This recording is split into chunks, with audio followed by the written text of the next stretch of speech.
حافظ حفیظ الرحمن قاضی لکھتے ہیں کہ میرا ایک قریبی رشتہ دار عرب شریف چلا گیا کاروبار کی غرض سے، اور پہلے وہ بتاتا ہے کہ پہلے میرا دل نہیں لگتا تھا. ایسا ہوتا ہے کہ کچھ بندے ایسے ہوتے ہیں انہوں نے پردیس نہ دیکھا اور وہ پریشان ہو جاتے ہیں. جب ان کو پردیس اختیار کرنا پڑتا ہے پریشان ہو جاتے ہیں. وہ کہتا ہے میں بہت پریشان رہتا تھا.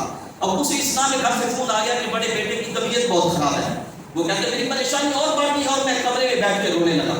وہ کہتا ہے کہ میرے ساتھ والے کمرے میں 2 ہندو رہتے تھے. دو ہندو رہتے تھے اور کہتے میرے سننے کی آوازیں سن کے وہ میرے کمرے میں آ گئے اور میرا دل بہلانے لگے اور کہنے لگے مجھے مجھ سے پوچھیں کہ کیا مسلمان ہے؟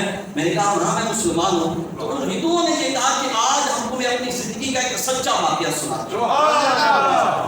اپنی زندگی کا سچا واقعہ سناتے ہیں جسے سن کے تیرا دل خوش ہو جائے. یہ ہندو کہہ رہے ہیں. اور پھر ان میں سے ایک ہندو نے واقعہ سنانا شروع کیا، دوسرا اس کی تصدیق کرتا جا رہا.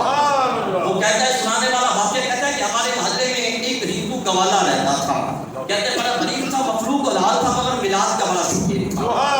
اب جس کو مزہ آیا میلاد کا ذکر سن کے وہ بتائے. کہتے ہیں وہ ہندو گوالا میلاد کا بڑا شوقین تھا. پتہ چل رہے کہ وہ فلاں جگہ پہ محفل میلاد ہے، وہ کیا ہے پہنچ جایا کرتا تھا. ہندو تھا بھی، ہم تو مسلمان ہیں، وجود کے غلام ہیں، لیکن ہماری مسجد میں آج 5واں پروگرام ہے، دیکھیں گے کتنے لوگ آتے ہیں. ہم تو اعلان کر کر کے تھک گئے، لیکن کیا ہے کہ بس فوراً بھاگنے کی کوشش کرتے ہیں. بس پتہ چل جائے میلاد ہے فلاں جگہ پہ تو پہنچ جایا کرتا تھا.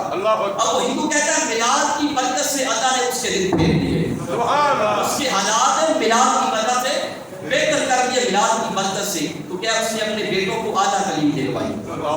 اب ہندو کیا کہتا ہے کہ میلاد کی برکت سے اللہ نے اس کے دن پھیر دیے، اس کے حالات بدل گئے. اب اگر کوئی شخص بدبخت کلمہ پڑھ کے یہ کہے کہ میلاد پہ جو خرچ کیا جاتا ہے وہ فضول خرچی ہے، اس سے پتہ یہ چلتا ہے کہ ایسے نام نہاد مسلمان سے ہندو بہتر ہے.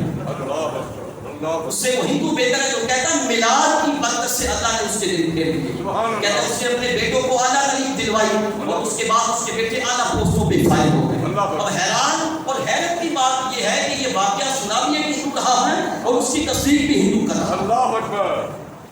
کہتے ہیں خدا کی قدرت، اس ہندو کا انتقال ہو گیا. نام اس کا تھا چھوٹو رام. اس کا انتقال ہو گیا اور آپ جانتے ہیں کہ ہندو جو ہیں وہ جلاتے ہیں اپنے مردوں کو. اگر کوئی غریب فوت ہو جاتا ہے اس کے لیے اپنا مٹی کا تیل اور عام لکڑیاں استعمال کی جاتی ہیں. اگر کوئی امیر اپنا فوت ہوتا ہے تو اس کے لیے سندن کی لکڑیاں اور دیسی گھی جلایا جاتا ہے.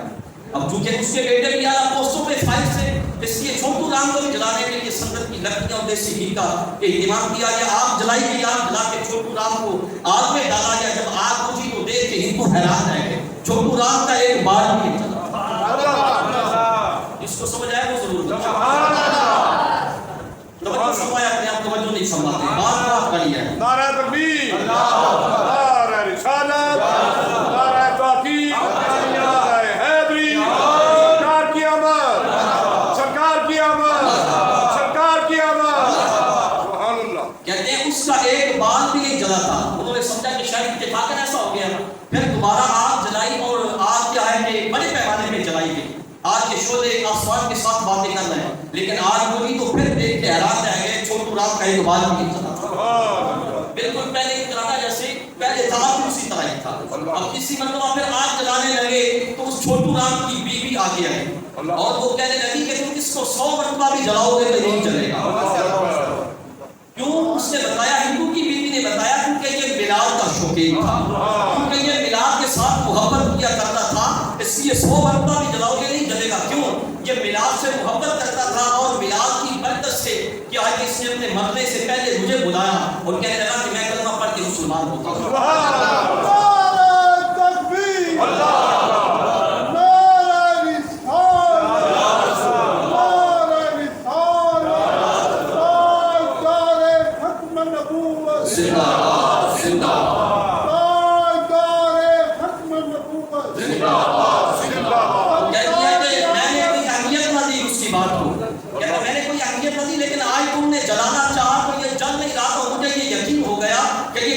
مسلمان ہو گیا. اب بھلا بتاؤ لوگوں کو، ہندو اگر میلاد کے ساتھ محبت کرتا ہے رب اس کو ایمان کی دولت عطا فرما دے گا.